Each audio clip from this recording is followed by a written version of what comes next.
I'm sitting on a rock and there's a heap of cars here. And I've been writing this story and I thought I'm going to try and, I haven't finished it yet, but I'm going to try and say the story. Right, so there's two blokes, sounds a bit like a joke. Two blokes walk into a bar. They don't. Two blokes are sitting on a rock, like I'm sitting on a rock. And sitting on a cliff, and they look down along their legs and they can see their feet. And then just above their feet, they see the tops of the gum trees swaying back and forward. And they're like, oh yeah. And then they look just above the gum trees, and then they can see these mountains in the distance, like real far away on the horizon. There's these blue mountains, and they're like hazy. There's like a pointy one in the middle. It's not exactly pointy like a pyramid, it's just pointy. And then there's two on the sides. They're all blue and hazy because they're so far away. And all of a sudden their bodies lift up and they're sort of floating in the air above where they'll sit, and they look down on the rock. They're like, oh yeah. And then they look up ahead, and then like in the time that it takes to like have a breeze, they arrive on top of the mountain that's like was on the horizon, and they're like, oh yeah. And then they look back across the across the land, and they can see like all the information and all the different lands, the stories and the rivers, and they can see their original spot, the tiny little cliff. They can see it really clearly. It's not hazy, very clearly, but it's just a small speck in like this massive informational landscape. And then they can just see the ocean out on the other side. They look behind them, and there's on the next horizon behind them, there's actually no mountains, it's just plains. So they're like, all right, yep. And then they jump into their land, and they're like going through the land, like traveling like a river, and actually along the river and in the river that's on the land and in the land. And they're cruising along, and they acknowledge the stories as they're going, like yeah, but we're not on one of those adventures today. We're like, all right, we're just seeing the stories, we're not going into the story. Back through the rivers, all the informational bends. They get back to their camp, which is close to the cliff that they were sitting on, and then they jump out of the river, and they're like floating, still floating. They're like looking down at their feet, they're like above head height, and they're like, oh yeah. They float up to their camp, and the landline is high, so all they can see is the tops of the trees. They can't see the cliff or anything behind it. And then they jump out, and they're like, oh yeah. And they head towards the fire. It's in the middle of the day, but the fire's burning real bright. And they float up above head height to the fire. Fire's burning away, and then just as they get to the fire, they go up because the hot air goes up, and they're like, whew, all of a sudden they're like 6 bodies up. The air's nice and cold, and they can see their cliff across the gum trees, and they're like, all right. And then they're back to where they started. And then there's guy 1 and there's guy 2. And then guy 1 says, do you reckon we'll ever be able to like travel like really fast? Like, you know, like real fast. And then the second guy says, like, what, like faster than we just traveled then, like to the mountain back and then in here? And he goes, yeah, but like, do you reckon we'll ever be able to travel fast like with our feet? And he's like, they both look at their feet and they're like, oh, don't know.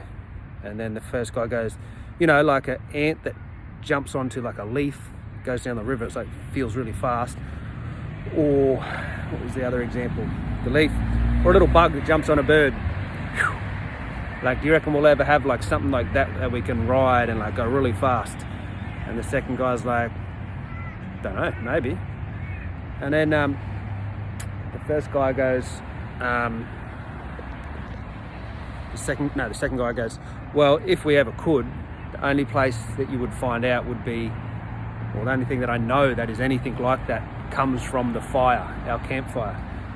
And then then the first guy goes, all right, well, let's go down to our fire. And the second guy goes, what, like on our feet? Like, and the first guy's like, yeah, like now.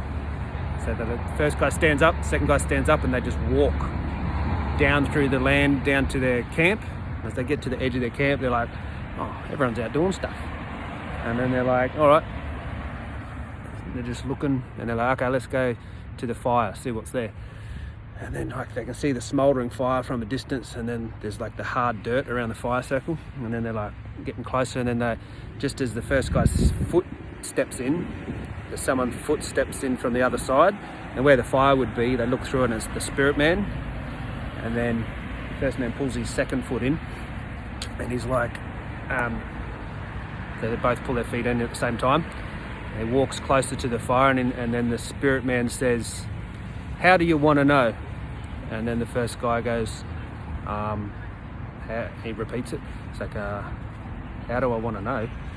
And then the spirit man says, "How do you want to know?" And then the second guy is also in the circle now. He goes, "We want to know quickly, and we want to know if humans can move like with their feet real quick, like use something to move really quick." And then the spirit man walks around the fire, walks between the two men, walks out of the circle through the camp, and they follow. He gets to the edge of the camp and he extends his palm to the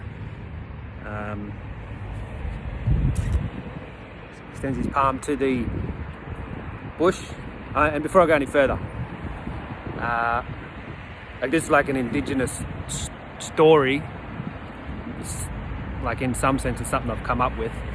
So I don't know if it's an old story, but it's got some old themes to it. So as we often say, I wish to acknowledge the traditional owners of this land. Something I forgot to do at the start of this. Traditional owners, for example, like I'm sitting on some granite. Granite's not from around here, so there's a road there. So there's been lots of change, and I'm sort of adding to the story, I guess. So I like to acknowledge the traditional owners of this land and lands. So where was I up to? He extends his hand to the bush and he's like, "Take me to your question." That's what the spirit man says, and he's like, "Okay." And the first guy like trepidatiously like walks off. He's like, "Okay." And then they're walking through the bush a bit, and then the first thing they get to is nothing. Spotto, it's my friend. I might have to do a second part to this story. So they're